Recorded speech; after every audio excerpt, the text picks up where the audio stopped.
Hey, how's it going? I'm Kirk of Effectatron, and today we're going to make these really cool kind of flowy cloth sort of abstract art things. So I think a lot of people reference the Windows 11 background, kind of has the same kind of vibe, but these are just really cool ways to create these really pretty abstract art really quickly and simply. And it's honestly, you can just do like one simulation and then change your camera angle around and get like 10 different renders from the same thing. So we'll cover how to create that using Redshift as well. And we're going to cover some SSS, like subsurface scattering and stuff, because I think that just adds a little extra layer of like prettiness to this basically. So we're going to cover how to do that, as well as just create this and get one material to create all of these colors across our object here. So we don't have to have a whole bunch of different materials or anything. So pretty cool. So let's go ahead and get started.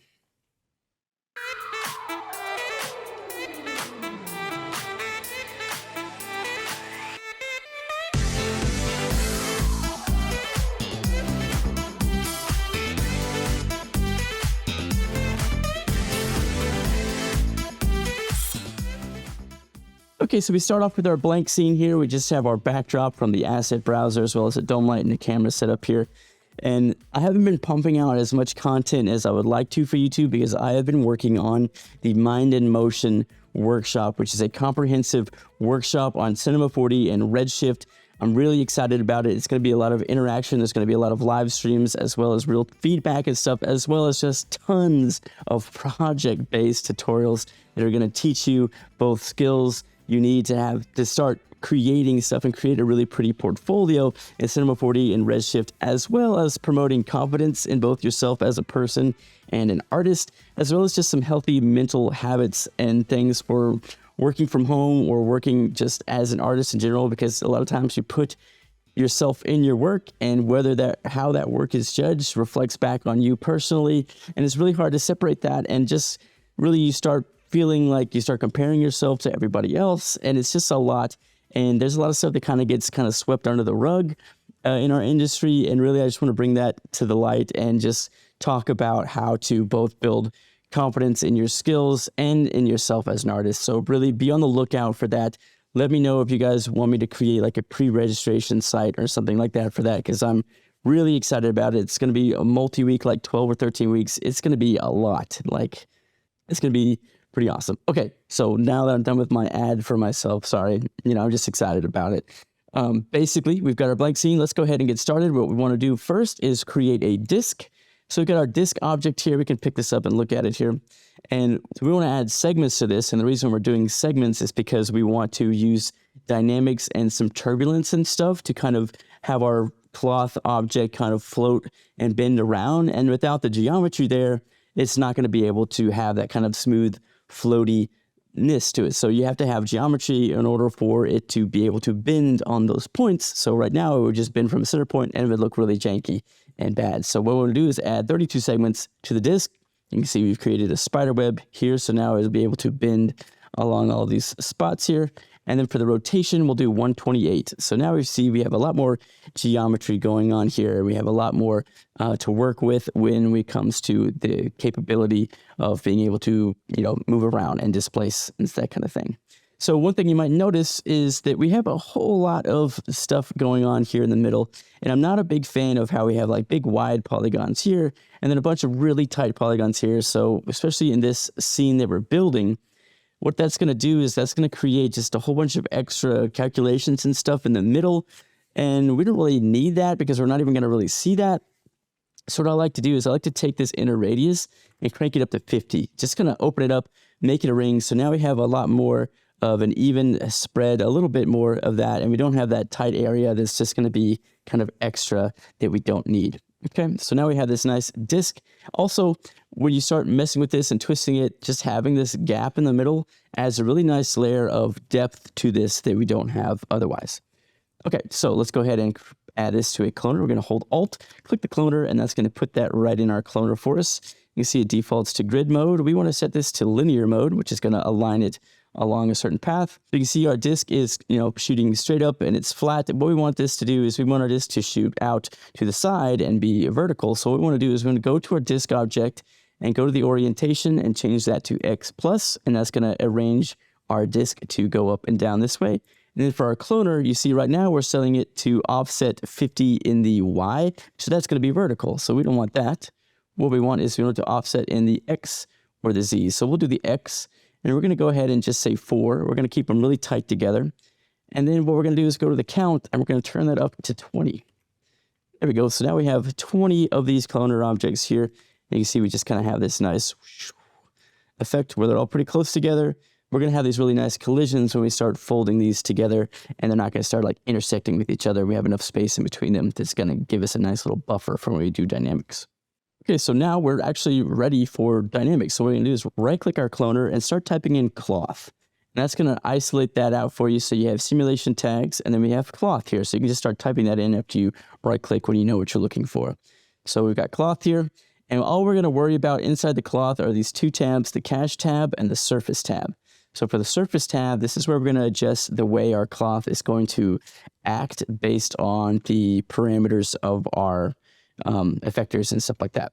So one thing we want to do is we want to come in here to the bendiness and turn that up to 50. I wish I could tell you exactly what these units are. I don't know. You know, like 10 is the default. I'm changing it to 50, so it should be 5 times as bendy in theory.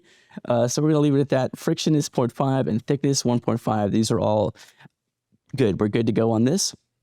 Now, the next thing we need to do is hit Control D, because if we hit play right now at the start of our dynamics, always have to go back to frame 0 to hit play. You're going to see our stuff just falls straight down through space and time. And that's not what we want. So what we want is to go to, we hit Control D, and that brings up our project panel here. And here we have the option of our simulation tab here. So inside of our simulation tab, we have the global simulation parameters. And these are things we're going to need for creating this. So the first thing we want to do is going to scene. And here's where we have gravity. Okay. So we've got gravity, and it's set to the default gravity settings. And we want gravity to be set to 0. Pretty cool. So now we've got gravity set to 0. Now when we hit play, nothing's going to happen because we have no forces acting on our objects here. So now we need to go ahead and talk about substeps, iterations, and stuff like this. And basically, when you're doing cloth simulations and stuff, the way that it works is there's a balance in substeps for sort of this Houdini style, really floaty cloth. And then there's sort of the more rigid, you know, cloth that's kind of more realistic, but, you know, cloth kind of has some weight to it and that kind of stuff. And so basically, there's a balancing point between lower substeps combined with the amount of geometry you have in your object that's going to give you that feedback that you're looking for and that style of cloth. So lower substeps, not like all the way down to 1, but lower substeps like, say, 6 is what we're going to go with here. That's going to give us a little more of a floaty cloth versus the default of 12. And if we went up to like 20 versus 12, we'd have a little more of a rigid cloth. Not rigid in the way that it was like, you know, sharp or anything, but more it's just a little less bendy. So these have a bigger effect on how it's bending, in my opinion, than the bendiness value. But all 3 of those things, substeps, bendiness, stretchiness as well, to add a 4th thing in there, as well as the geometry of your object, all of those things combine to create how your object is actually going to react. So don't think one thing is controlling it. So if you're having troubles, mess with all of those settings. I know it's kind of a pain, but that's kind of the way it is. Iterations, we're going to set up to 3, and that's just going to be more physically accurate. It's going to take longer to cache the sim and run the dynamic, but it's going to be able to have less chance of things like glitching out on us. And then smoothing iterations, I like to do 4. Just because that provides a little nicer smoothing as far as the way it's reacting to your dynamics is going to, again, just be a little nicer to look at. And again, take longer to do. Collision passes, I'm going to do 2 and 2. This is really going to be very helpful when it comes to when our stuff starts getting really close to each other and making sure that it doesn't clip through each other and start glitching into itself and get stuck. So this is going to help with that. Okay. Now we've got all of our scene settings set. Still right now, if we hit play, nothing's going to happen because we don't have any forces. So let's go ahead and add forces. And they're very simple to add. We're going to go ahead and go to Simulate, Forces. And the first thing I'm going to do is add a rotation. Now there's nothing in here that tells you this is how this is working. There's no icon or anything to let you know how this is being applied, but it rotates around the Z axis. So just so you know, you have to rotate it around the Z axis. So if we want this to rotate and spin around the way we want, we're going to need to rotate this 90 degrees. So go ahead and hit R, shift click, and pull that up 90 degrees. So now we have it. We're going to move it over in the middle here. It doesn't really matter too much because we're not using fields or anything. But we're this way, we have our Z axis facing up, and our thing is going to rotate around it in this fashion like this. So that's kind of what we want, like a tornado. Okay, and so now what we need to do is change the angle speed to 200 and the mode to force. Now I wish I could tell you this is exactly the angle speed and stuff you need, but all of these values are very determined and by the scale of your scene. Scale is a huge part of dynamics. So if you're doing something bigger or smaller, your numbers will definitely either be bigger or smaller as well. So larger objects are going to take more force. Smaller objects are going to take a lot less force. So keep that in mind. Now, lastly, let's go ahead and add a force and then turbulence. And for the turbulence, we're going to go ahead and turn the strength up to 150, the scale up to 40, and the mode to force. And all of these settings I'm doing here, totally up for interpretation. They're just what I use to create what you saw. You can come in here and change it and get a totally different result, which is really cool and why I love procedural abstract art. Okay, so now we are ready to hit play on our cloners here. So let's go ahead, hit play. And you're going to see it's going to kind of chug along pretty slowly, but we're getting these really nice bends and folds and everything's looking pretty good. We can pause it here and you can just see already that like we zoomed in here, you know, that's going to be a pretty looking image. So if we come in here and go ahead and open up our render view, which I think I have open. Yes. If we take a look at what this looks like right now, you can kind of see already that it's going to be pretty just from like the dome light alone.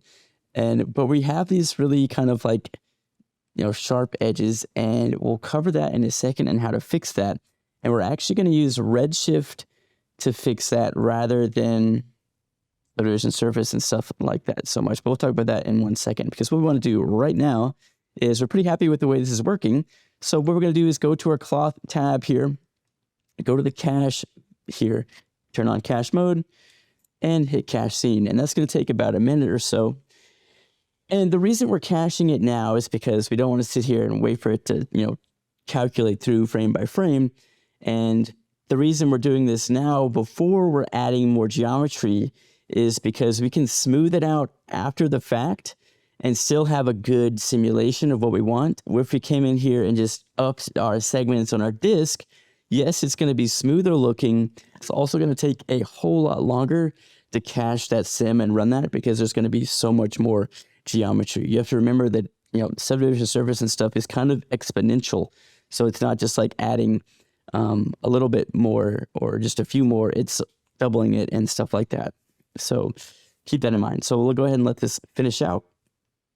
Okay, now that that's finished, we can sit here and hit play, and you can see it plays back in real time.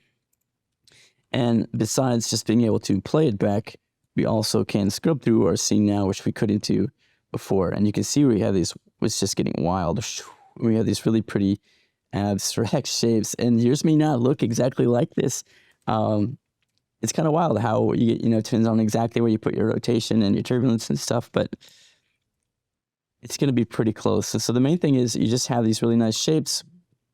It looks like we've done a good job of not having any really collisions through itself or anything like that. And you can just see already how this is just so pretty. And a lot of it comes from, one, the bendiness, but two, that value. We're clipping through the floor a little bit, but that's okay. We can just lower our floor if we need to in this scene. But a lot of it comes from those substeps, and that's really what's going to give you a lot more of that look. Now you can see right now it's not looking very, you know, smooth or anything. So let's bring it back to a similar point here, and let's talk about fixing up how we smooth that. So what we want to do first is hold and click the subdivision surface, and we're actually going to add a cloth surface. We're going to hold Alt and click cloth surface.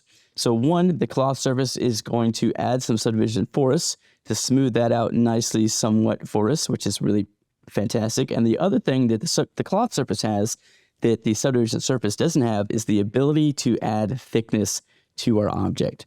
So we could come in here and say a thickness of 1, and you can see that actually creates thickness on our plane. So it's like we're extruding those shapes without having to recalculate out our sims or anything like that.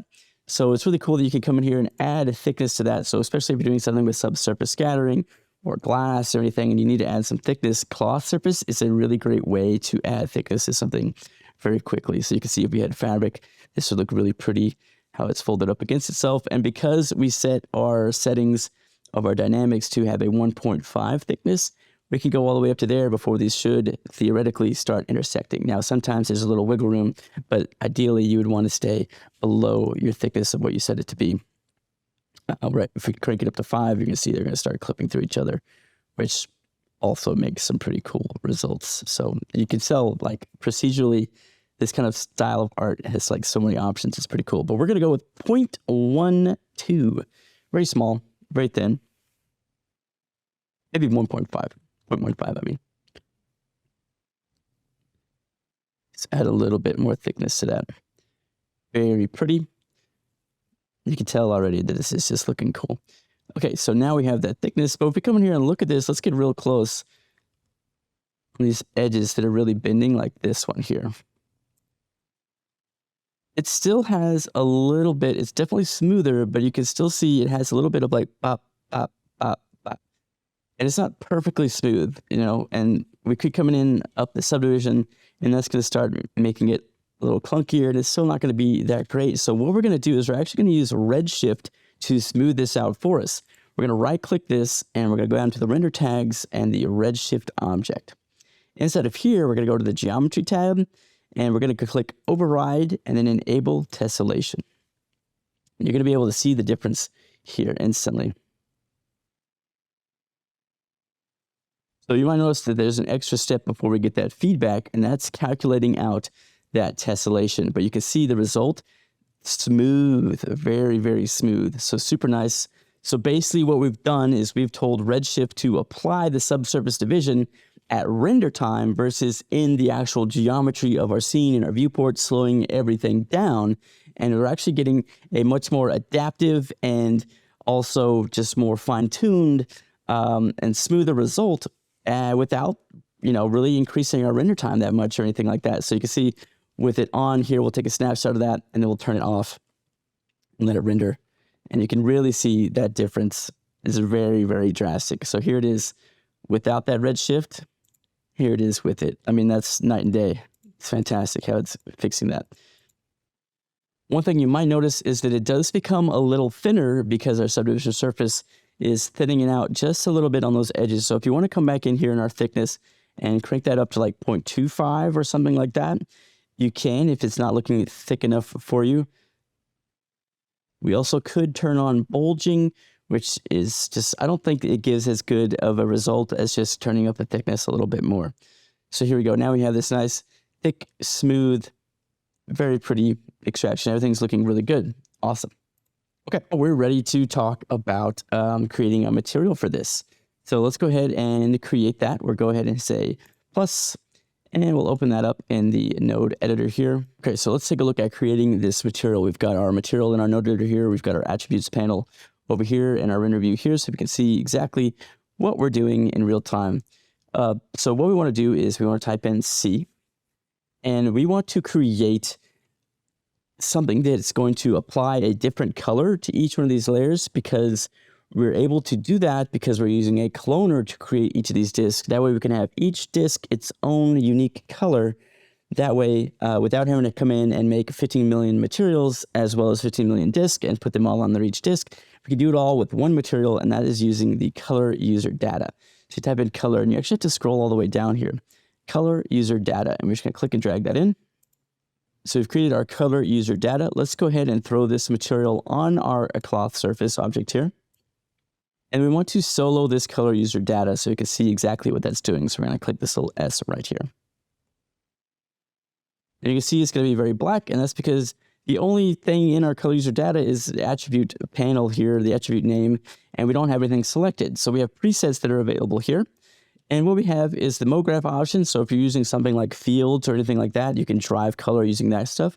But we want to use object and then go down to geometry ID color. And you see when we apply that, it's going to apply this kind of crazy looking rainbow effect. But you can see more importantly, each disk has its own color, which means that we can assign a color to each of these disks or create a gradient across them, whatever we want to do. So now we can have one material to rule them all. Okay. So what we can do next is just type in ramp, C ramp, pull that in. And now we've typed this, connect this color user data into the ramp, alt input. Okay. And we can solo that so we can see how that's looking. And now you kind of get a vibe of how we can actually set this up with our colors. So you can see we have this nice grayscale value here. And so what we want to do is, one thing I've used, and I've used this in tutorials before, is I love to use the website coolers.co. Okay. It's this really cool, free to use website that has just a ton of color palette generators. So we can explore trending palettes. You can create your own from scratch. I won't go over it in detail, but we're just going to find a color palette that we like. What's one that I used?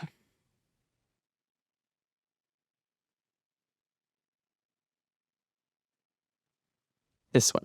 I liked this color palette here. This is pretty nice. So all I'm going to do is I'm going to go to my ramp here, and I'm going to click this knot, and I'm going to set it to step. I'm going to click this knot, and I'm going to set it to step as well. Okay, so what that does is that creates no gradient in between them at all. We just have individual. There we go. So you can see how that's kind of working. So what we'll do is that first ramp, I'm going to click this color picker, and I'm going to go off screen here on my second monitor, and I'm just clicking this first one. And then I'm going to create another knot and click the second one and just go down the list like that. So we'll say new knot, click, second color, new knot, click, third color, new knot, click, fourth color, and then new knot, click, with that. And then this last knot, click, last color. And you may notice we're not seeing all of those colors that come through here, and that's because of the way it did the colors. So we could come in here and set all these to smooth and stuff, but I think it's easier just to kind of nice and just kind of pinch all these in. There we go. So we're kind of pinching all these in a little bit here. Normally it kind of hovers around this area in here, and you can see we're getting kind of this nice distribution across all these, and you can feel free to copy and paste, control, click, drag, and just kind of make variants of them, and, put some more here, more there, if you like one more color over another. And you can really just start to create just really nice. Let's bring this down and pull this back. Yeah. And then we'll do a little bit more of this one in here, maybe. There we go. So now we have these multiple colors kind of wrapping around. And really, it's just up to you. You just kind of get a look that you want.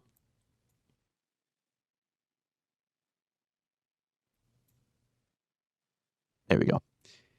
I like that. Cool. Okay, so now we have this kind of set up how we want it, and obviously you can come in here and change colors, do whatever you want. You could just do one point and another point and just do a gradient, and that would be a really easy way to do that as well. Let's just, for example, take a look at this. And just do this, alt input, solo it, and let's just do like a green, and then maybe we'll do like a dark green like that. So now we have like more of the same color theme, but just different shades of the same color. So really easy way to apply that to your scene. So you can go ahead and take a look at what that, it's going to look like when we plug that in.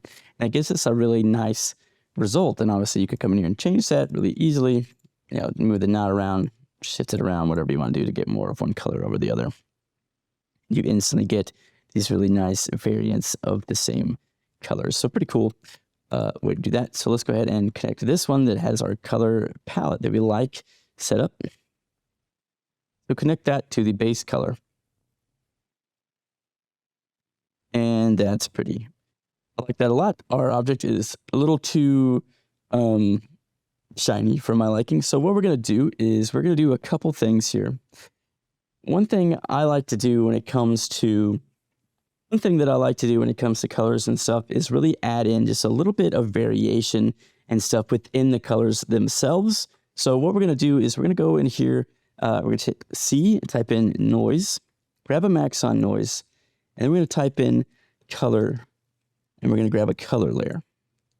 And so what we're going to do is we're going to use noise to drive just some variation in this color. So we're going to grab this ramp, plug it into the base color. We're going to isolate this so we can see what we're working on. And then we're going to add this noise into the color layer here. And you can see by default, we're not getting a very cool result. It's just the noise because that is set to normal. And we want it to set to overlay. And we're going to change our noise type to something a little smaller like FBM. And we might just crank it up a bit to like a scale of 8. There we go. Just so we have these, well, maybe like 5. So we have kind of these, distortions from our color. And we're going to come in here to our color layer again, and we're going to lower the amount that's affecting our color down to like 0.15. And that's just going to give us this ever so subtle amount of color variation in our scene, maybe 0.2 just to make it a little more obvious. And that's just going to help things look a little more real and printed versus perfect. You don't have to do this. I just think it's kind of a neat trick to add some realism to your scene, or just because it looks prettier, in my opinion. Okay, so now we connect that color layer into the color here. There we go. I'm going to solo that if I can click. And then we're going to go ahead and create another max on noise, and we're going to use this one to drive and a ramp as well, because I always like to have these two. My ramps I almost always use as just like a controller, like an intensity controller, pretty much. Alt input. And we'll go ramp, and what we're going to do is we're going to plug this into our reflection roughness right there. And what we want to do is we're going to change this to like FBM. We're going to up the octaves a bit and the luminosity. And we might come in here and just up the brightness a little bit to make it a little whiter, because we really don't want it to be very gray. You can see how that's affecting that already. We kind of have these nice splotches and stuff, but let's go ahead and just grab this black, and we don't really want anything to be that shiny. So we're going to up this to like 50% and then pull this white down. So it's really subtle. It's almost, again, entirely white, but it's just a subtle softness value to this. This might be a little too bright. Yeah. And we'll bring this back and make this like 40%. There we go. That gives us kind of this nice, silky, soft kind of look across this. It might be a little too different. Let's slide it down a bit. There we go. I like that. Looking good. Okay, now let's talk about adding sort of SSS or subsurface scattering to this to make it look even nicer. So all we need to do is actually grab this ramp that we have here, scroll in here so you can see, and we're going to click that, drag that into our standard material, go down to subsurface color, and again, we're going to grab this, go down to subsurface, and then radius as well. And nothing's really going to happen because we don't have any subsurface scattering. So let's go ahead and scroll down here in the attributes of our standard material. Twirl down subsurface, and you can see our weight is at 0. Let's go ahead and turn that up to 1. And you might notice that it takes a little longer to render and stuff, but it's still relatively quick. But you can see already we have this nice, just like see-throughness to everything, and everything's looking really nice and sort of, I don't know, gel, plastic, silicone-y kind of. So we can adjust the scale and the entropy of this, but one thing we need to do definitely is just add some lights in our scene, because lighting is a huge part of SSS. So let's go ahead into our scene here and add some lights really quickly. So what I like to do when I want to add area lights is I'll create a null, and I'll kind of put that null, you can use the place tool or whatever, and click and move that null to wherever you want it to be, somewhere along our object here. It's fine. And so now when I create my area lights, I'll go right click, animation tags, target. and I'll grab that null we just created, throw it in as the target object. So now our light is going to look at that target object no matter where I pull it. So it just makes it a lot easier to move around area lights and stuff, because they can kind of be a pain to rotate them and move them, then rotate them. This way it's just always going to be oriented towards our subject here. So we'll put that one over there. We'll lower it down to about 12. And then we'll go ahead and go to our top view, and we'll bring one sort of over here. Control, click, and drag. And we definitely want one kind of in the front here, on kind of the front side. So SSS obviously is you know, see-through. So when you have stuff as backlight, it's always going to be kind of nice looking. So let's go ahead and go back into our camera, kind of in our scene here where we had something where we liked it. Like, let's take a look at like this part here, as if this was our image here. And we'll bring back our render view here. We'll hit play.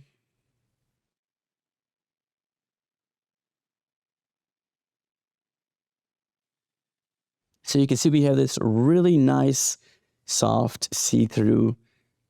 That's very pretty. I'm pretty happy with the way that looks. You can always come in here with your lights and stuff and increase the intensity, or if you don't want to increase the intensity, you can lower the spread of them if they're big enough, and that's going to make them more intense, and kind of you can have your backlight one be a little more intense, which I think helps add a little bit to this SSS. Well, basically the way this SSS is working with the scale is if we increase this scale up to like 5, it's going to allow a lot more light through, and everything is going to become kind of this more light, more white value of itself, kind of a glow a little bit more, which in itself is, again, a very pretty color. This would probably look a lot prettier with reflective material versus our roughness material. But let's go ahead and lower our scale down to like 0.1, and you'll see it won't quite be as see-through as it was before. So it's going to take more light to go through. So, you know, the balancing act of your scale, again, very determined on the thickness of your object. I think our initial value of 1 was actually really pretty, and we still had good color information for everything. So there you go. That's some really quick SSS and some stuff to so you can create this really cool layer. Now, if you want to, you can do the same kind of thing we did for the noise here, where we created a color layer for that, so instead of using just this ramp for the subsurface, we could actually come in here and use the color layer version and use that to drive the radius. So that way we have kind of a solid color coming through, but some areas might be a little more see-through than others a little bit. So we kind of have that variation. It's going to be very subtle, but it adds a little nice bit of realism to it. Not that these would ever exist in reality with this zero gravity setting, but again, it's all, you know, it's abstract art. Very cool. So let's go ahead and set up our camera. And the cool thing is we can, we can scrub through here, and we can have just like a million different styles and looks, and we can have just all kinds of different backgrounds and wallpapers, whatever you want to do, just from this one 3-second scene, which is really, really cool. And obviously you can come in here and tweak your lighting and stuff and adjust it based on your scene. It kind of all looks like a very colorful lunch meat to me. Nice. But you can see we have this nice see. I mean, it's pretty. It's very pretty. Let's go back to, I did 240 frames. I was saying 10 seconds. I let it go all the way to 240. I skipped that step of the tutorial. Excuse me. If you don't want to sit there and wait as long to cache, you can just do 72 frames. Or you can just do 240, whatever you want. The cool thing is, even at the very beginning of this frame, just maybe 16 frames in, you can come up here above your object and zoom in a bit.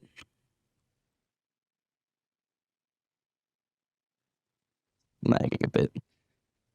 And that is going to be a really cool render on its own. Let's see. Yeah, that's really pretty. Just 16 frames in, barely anything, and that's beautiful. You could tweak your lighting and stuff a little bit there. But let's go ahead. Let's go to frame 40-ish, maybe 60. And try to find a good spot. It's just kind of this really nice, pretty look. Zoom out and find a spot that's a little more dynamic. Again, because we're using our area lights and stuff, we can just find a good spot we like this. I've got a 50 mil on my camera. We could obviously zoom in and do all kinds of stuff, but we'll go ahead and leave it how it is. like so. Very nice. And we'll go to our camera here and we'll go to the optical section and we're going to enable bokeh. We're going to go ahead and click this little focus, click the focus button, click on the middle of our object here, and then unclick our button. That should put this in focus. The feedback's a little slower because of our tessellation, but there we go. We've got that in focus. And if you want to increase, have a shallower depth of field or anything like that, you come in here and you lower your aperture. That's going to control your depth of field. So if we want it to be really shallow, we could come in here and say like 2 and or less. And this all depends on your focal length. Works like a real camera. We say 1, we're going to have this nice sort of blurry bit here and back here, but everything in the middle is going to be a little more in focus. So one thing I will say is a very strange bug that I cannot figure out. Basically, the colors you see here, and it must have to do with the color user data, may not be the colors you see when you render. Now, if you hit the bucket render here, it will be. These are the correct colors. But if you hit the bucket render here, let's watch and see right here, this one's purple. I need to save this. So you can see when we render, it's actually different colors than what we're seeing. So if you want to do an animation, you're going to do this. I don't know if it's a glitch, a bug, or if it's something to do with the color user data, or if it has more to do with the SSS. But for some reason, the IPR and the bucket are different looking, and it may be user error on my part. I don't know. So if you know in the comments, please let me know why this is happening. So be mindful of that. The cool thing is it's going to be, you know, the same color palette, and we're doing abstract art, so it's not that different, but you might have to do some tests and shift things around if you want. But the cool thing is if you just do bucket render, if you're doing stills, bucket render with this IPR, you'll be fine.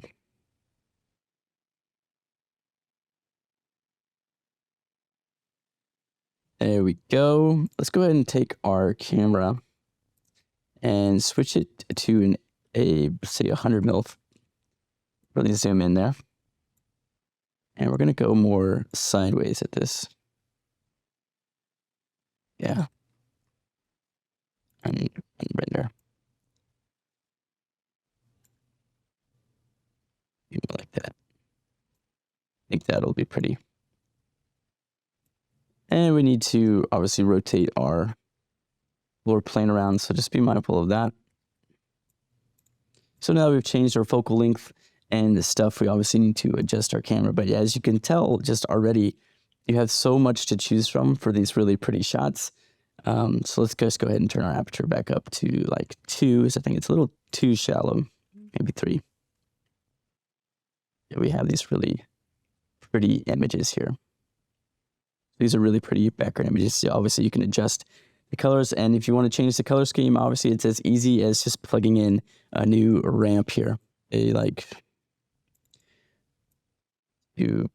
this cool blue to sort of a pinkish purple, pink. Like that. And if we wanted to, we could just go ahead and just replace where that's going in right there. And then right there as well. And so now we just have that purpley blue, as you can tell, and you can just create these really nice, easy to change colors and shapes. Whatever you want.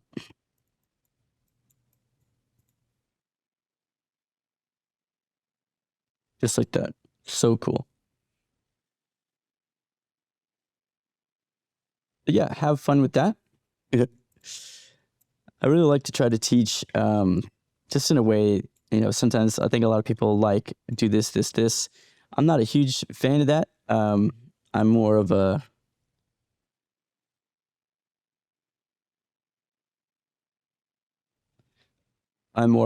teach you to do it the way you want to do it kind of way. I want to give you the tools and let you craft. So, and I know I go off on little tangents and stuff, but I think you guys appreciate that. And you guys have been very supportive, and I really appreciate that. This last step, now we have this rendered out how we like the way it's looking. Let's go ahead and play around with the LUTs and color for this real quick. So if you didn't know it, LUTs are a really cool way to, you know, add some color grading and stuff to your scene. I always like to have it convert to log before applying the LUT. And actually, Redshift comes with a whole bunch of LUTs. You can actually throw in your own LUTs and stuff, but they can really just change the mood and look of it like crazy. Let's stop the IPR. So you can see how much like color can make things pop and stuff. So you can have an adjuster slider. I actually kind of like the way that one is muting the colors a little bit. But the one I like to use the most is probably the Filmic Medium High Contrast. But without it, with it, it just kind of adds a little S-curve. You can do high contrast. It's kind of nice. You can just do a subtle amount. And then for a color, again, we'll just add just a tiny bit of contrast to that and just the teeniest bit of an S-curve here on our colors. There we go. Just to make those pop a little bit more. So pretty cool. Very nice. One thing we could do, if you're noticing, the cloth surface should, make these corners smooth. But if it's not, for whatever reason, come in here and type in round and round corners, and then use a bump map, plug that in, and plug that into the bump map. And we can go ahead and take a look at where this is being applied here. There we go. So you can see we have these really nice, cool lines, which honestly, you could render that out. That would look pretty awesome. Let's go here and we can increase the radius of this to like 1. And that's just going to make it a little wider. And so what this is going to do is it's going to basically fake a fillet along the edges of your scene. So you should have some smooth edges. Even if you really don't there, it'll fake it and make it look like you do. And man, that's kind of cool looking. Let's drive that. What if we do this? What if we drive the color with that? Is that crazy? I'll isolate that.